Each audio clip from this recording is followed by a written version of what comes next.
Hi, good evening, everyone. Welcome back to the channel. So in this one, we're going to shed some light again on WPay. WPay has a tremendous dividend yield, and my Snowball account, it's about 50%, but it's experiencing NAV erosion as we keep talking about over and over again with many of these dividend ETFs. So we have actually found here at the channel a better way to hedge. Now, I've mentioned protective puts. Protective puts can work, but buying options a lot of times has a much lower success rate than selling options. So I'm going to go over selling options, a strategy that involves selling options to effectively hedge the position. Welcome, our first commenter, Dividend Degenerates. You must have that notification on cue. Are you in my Discord too? Because I did announce it there. But anyway, so yeah, let's dive in. Let's do a review of WPay again real quick, and I'll show you what I actually did today in my own account. So as you all know, I have an account that I call Home Equity that I actually, oh, welcome. We're getting some of the band back together here. Chuck, welcome. Polar Bear, welcome. Welcome, everyone. Okay, so give me a likes on this one, and I will give you all a free option strategy, essentially. So when it comes to WPay, WPay has been around for what, about 4 months now. So I know the history bores us a bit, so I won't belabor you all too much with history. But since September 4th, it was 51.29. So imagine owning it since September 4th. You would be down almost $10 a share in the hole. But I get it. That's price return. That's not total return. Total return, of course, involves reinvesting the dividends, another thing which I don't do. So anyone that is new that's finding me, I am a very unconventional dividend channel. A lot of what you see on here, I don't necessarily fall in line with the script when it comes to dividend investing. I do it, and I would say I do it more successfully, but I don't follow a script. I'm not a script follower. Well, let's continue to shed light on this. So, WPay right now, it's paying like a 50% dividend. When I show you all my Snowball account here, you're going to see, um, let's see here. It's saying 22%, but I've got it pegged a lot higher actually. So, and it's a weekly payer. Perfect name, WPay weekly pay, right? So the first dividend of the year 2026 was 40.84. So if we aggregate this out, so it's and when I say 40.84, I mean 40 cents, essentially 41 cents. So if we multiply this by 52 weeks, and right now it's trading at $42, that's in effect a 50% yield. So what I want you all to understand, and I call this the dividend paradox. Basically, you could look at it, if you're a 100% dividend cheerleader, which a lot of people are, you could say, hey, we actually got a dividend raise, even though like the dollar amount may not have changed. We got a dividend raise, and that the percentage is higher. But those of you that know basic math, which hopefully is a fair amount of us, you know that when the percentage moves up, that's because one of the underlying numbers changed, essentially. So either the numerator, when the percentage changes, it's a result of either a change in the numerator or the denominator. I know, boring math lesson, right? So we got some newbies on here. Collector's Dream, welcome. And wow, the likes are looking good. Thank you all. So the point I'm trying to make is that basically what happens if a fund is trading at $10 a share and it pays a $2 dividend? Well, that's a 20% dividend, right? But then what happens if the fund drops to $9 a share? Then that $2 a share is now a higher percentage than 20%, because 9 is less than 10. 9 in this case is the denominator. So it's not necessarily a good thing in a sense. Your dividend payout stayed the same, but now your dividend percentage has increased, which for those that may not necessarily think critically, what that means is that that dividend is going to show up on more and more screeners as a higher dividend. And so people that don't look at history, which there are a fair amount that don't really care about history, they say, wow, look at that. That's a high dividend yield. But you've got to think about the underlying reasons. And that's what we do on this channel. We look at the underlying reasons as to why it's higher. So, you may have gotten a raise from say 20% to 22% of the dividend in theory, but realistically your dividend stayed the same. Nonetheless, that was a long example, but I'm trying to make a point. So when it comes to WPay, so yes, our 40 cents, whereas this was trading at like $51 a share last year, the 40 cents, if we aggregate that out on a 52-week year, divided by 51, that's only a 41% yield. Now it's a 50% yield. So somebody says in the comments the best way to hedge WPay is to not buy it. I've heard that theory before. Like I've heard, like some of these supposedly low cost retailers, that save you a lot of money. The best way to save money is to not go to them at all. Somebody says Granite shares. Been to the beach lately? That's last live you did on the beach was fire. Yeah, well, I'm hoping this one is even more fire. Now, so to the comment about not buying WPay, there are people out there seeking income. I happen to be one of those individuals. So on this home equity loan, my goal, pull 250,000 out of the house and then basically take a third of that money. So about, well, not even a third, more like closer to a fourth actually, and basically use a quarter of that money to pay its payment by generating a perpetual dividend. So that's exactly what I did with WPay. So I took, I have about 70,000 out of 250. So that's 28%, just a little over a quarter. So basically, WPay is generating me enough income to pay my monthly loan payment on this loan, which I think is phenomenal. So let me go over here now. I'm loving Snowball Analytics. So I'm going to show you all over here, share this tab. So my dividend portfolio, this may not be exact because it's not exactly the same account, but you'll see in the Snowball account over here. Let me make sure. There we go. Okay. Yeah. Coach is mathing, right?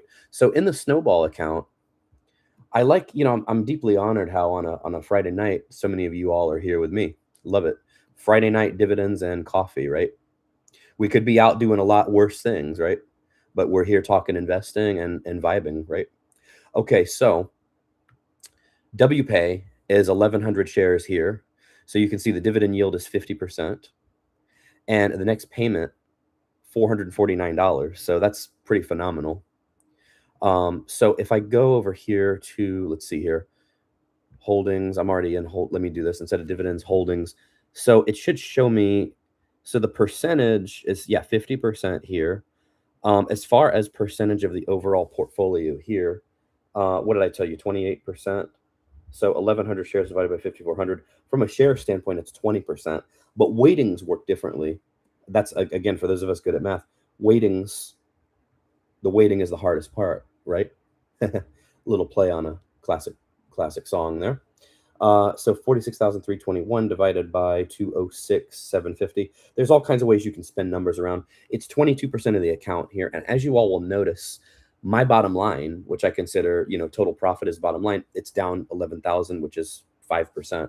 So how do we make up for that?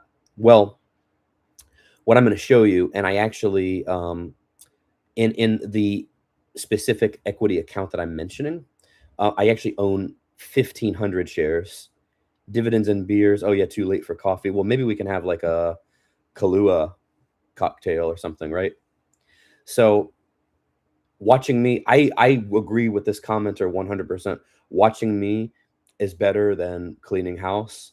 I 100% agree because those that know me really well, I hate cleaning house. I love making money, but I hate cleaning and I hate spending money as well. That's why I'm kind of like Scrooge McDuck in a way. I kind of keep it sitting here by me and said I could be blowing this whole wad at the bar. I could be blowing this at clubs and whatnot.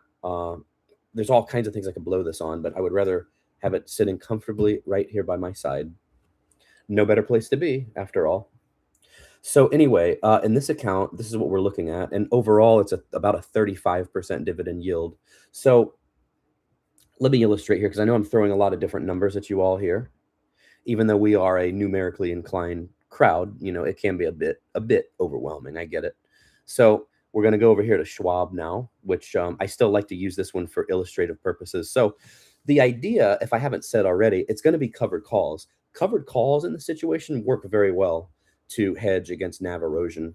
And so what I did effectively, since there's 1,100 in this account, I'll show you 11 contracts because you've got 1,100 shares. You can do 11 contracts essentially. So the trade is to sell to open 11 contracts. And then I shopped around. So I call this going shopping. So instead of, going out to the mall or going on Amazon and going and blowing a bunch of money shopping, my favorite idea for shopping is a form of shopping that collects money. And that's exactly what we're doing here. We're doing what we call shopping for premium. This is a positive NPV in terms of how a finance professional would say. This is a positive NPV project. This is shopping to collect money. So let's make some monies, right? So what we're looking at, and this may shock you all, but I actually to get a decent premium, I had to go in the money. So even though we're at 42 a share and my cost basis is about 45.96 or so, I went to 40. And I'll tell you why. Because what we're taking in dividends, and I'm going to show you all the entire history. See, these dividend ETFs, there's a very like illiquid market for the options chain on these because you think about it, they're kind of already trading options and derivative investments. So now it's like an option on top of an option, right? So it's very illiquid, shall we say. So you kind of have to go lower to get a decent premium, which is exactly what I did. So instead of February, I actually went out to March. And really going another month out, it wasn't all that different. But in a sense, I took in about this amount here, 2,800. So if we do the math here, 2,805 divided by 1,100, that's 255 a share. So guess what? Right now we're at 42.12. We're selling covered calls at 40 on 1,100 shares. So that's a per share price of 255, $2.55. So in effect, what we've done is we've lowered our cost basis by 255. And as these funds typically work, they tend to erode over time, which is good for us because that means we'll realize this entire premium. And then guess what? By the end of March, we'll be able to do this again. Now, in hindsight, I probably would have just gone out to just February because you'll see it wasn't much difference in the premium. So even at like 15, if you have more shares, it's not that different. February versus March. See? So I went out to March. I could actually have just gone to February. So anybody doing this, if you want to be better than Coach, you could actually just sell February. And really, that's only a month away. So this is pretty solid. So imagine being able to do this, like because it's only like a month away. Imagine being able to do this another 12 times. You know, you can take a side income just from that. And here's the real genius part of the strategy here. The real genius part of the strategy, other than the individual outlying the strategy, meaning moi, that's beside the point, of course, but the real genius part of the strategy is that you can take in this covered call premium and realize it all. Of course, it'll be taxable, but it doesn't really truly affect your cost basis on the underlying. So if you're not reinvesting, if your underlying keeps dropping to say 40, then 35, then 30, guess what you can do by the end of the year? That's right. Tommy Wise guy just nailed it. You can get rid of WPay and then you can write off the loss. You see the genius there? So you can get rid of WPay, have a taxable loss, essentially, offset your gains, and you took in. So you would basically, it would be a wash essentially because you'll be taxable on the covered call gains because those are actually considered capital gains. But you could then dump WPay, as Tommy here said, after, not right now. You don't want to get impatient. You don't want to rage quit, as they say, but you can dump it after you've collected all the divvies, right? Cha-ching, cha-ching. So after you've collected all those divvies by the end of the year, then you can go dump it. And most of those divvies, as we know, are, what do we say? ROC, return of capital. So there we go. So by the end of the year, oh, see, now he's coming up with another idea. Wise guy here. Buy oil. You could do that too. Since we've taken over Venezuela, you could actually, the oil market is probably going to stabilize. It's not what it once was when OPEC had the control like they did, but those are ancillary details. That's another story for another day. We still got 2 hours left in this day, so we want to focus on the present day.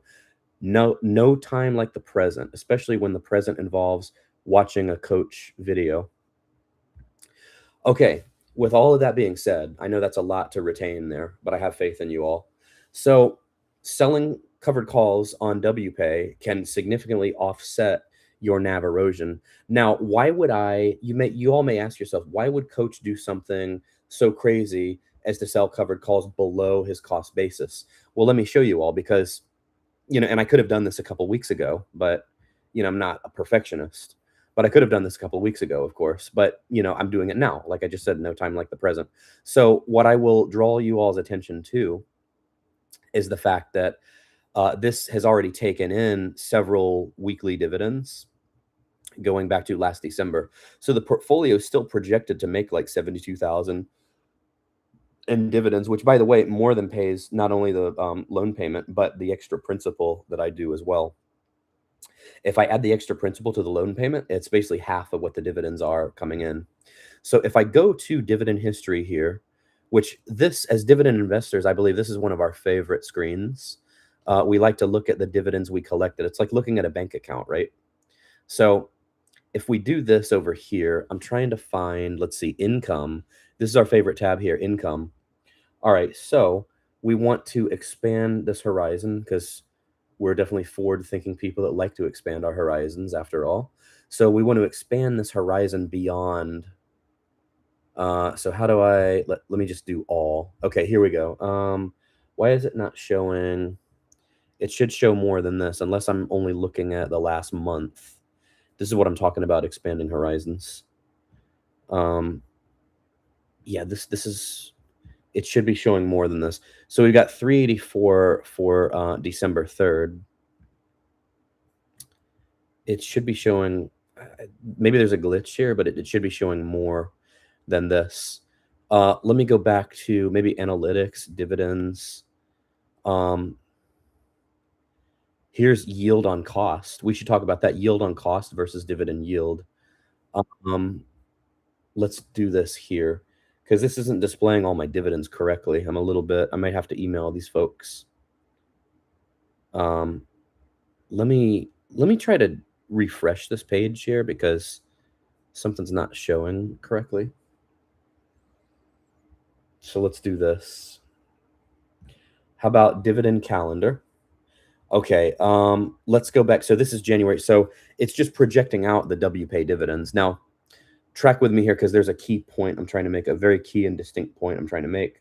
So 384. Let's see here. Buy oil services, short oil. What do you mean by oil services? You mean services involving the disbursement of oil? Or like what kind of services do you mean? I'm not sure. Okay, so we had 384.25 while he's answering that. Have you seen my movie, The Room? No, I don't watch your movies. Are you a famous movie producer? Are you as famous as me or more famous? Probably more. I mean, with a name like Tommy, which also happens to sort of be my first name, I could see it. I could definitely see it. Great minds think alike, after all. Okay, so December 3rd, we had 384.25. Then we had 583.82. And then we had 534.17. Of course, I'm doing this all in my head. I'm just slowing it down so the audience can keep up. So that was for the month of December, $1,926.20. Oh, of course, if you start in it, that's a must watch. That's an instant classic, instant blockbuster. Okay, so that is for December. And then, of course, we got January as well. So let's go here. Okay, so January 7th, just a day off from January 6th. January 7th, 449.24.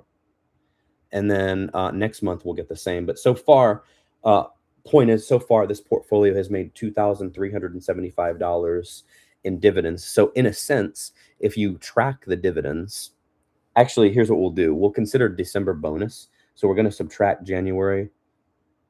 So for December, we made 1926. So you could say we got like a jump start in December. So divided by 1,100 shares, you could track the dividends as we've already made $1.75 per share in dividends. I said that the cost basis was $45.96. So that already brings us down to $44.20. And then if we got called away, which I don't see it as likely because WPay is continuing to decline, but factoring in the premium that I showed over here, the 2640, if you're tracking with me, it's almost the same as what we took in premium over here. So we're down to 44.20 in cost basis. The 2640 divided by 1,100 shares, that's another 240. So I like how the iPhone did, the calculating history. Of course, I mean, I remember all this in my very big brain, but the iPhone did it for me. So 4420 was our last number. So now we can shave off another 240 off of that big number. So then we would be down to 4180, which is below the current cost basis. So you can see we're effectively hedging. And I highly doubt that this one will get called away, because this probably by March could be below $40 just based on how the NAV erosion is going. If it does go higher, then we could get called away. And then guess what? I'll just buy into maybe Maggie, or maybe I will rekindle my old yield max roots and get into Chippy, because I hear Chippy is all the rage now. Remember this, in the high yield community, whatever dividend ETF is in a positive NAV erosion standpoint and paying a good dividend, that one is all the rage for that particular moment in time. All right, so Tommy here in the comment section is stealing the show a little bit.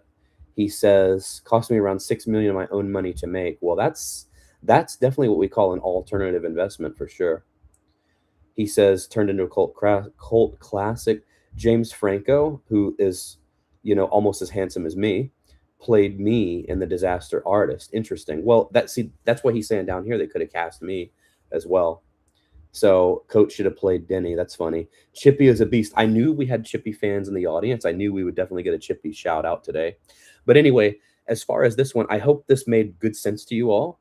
I would have really greatly appreciated if you all would smash that like button. I work for likes after all.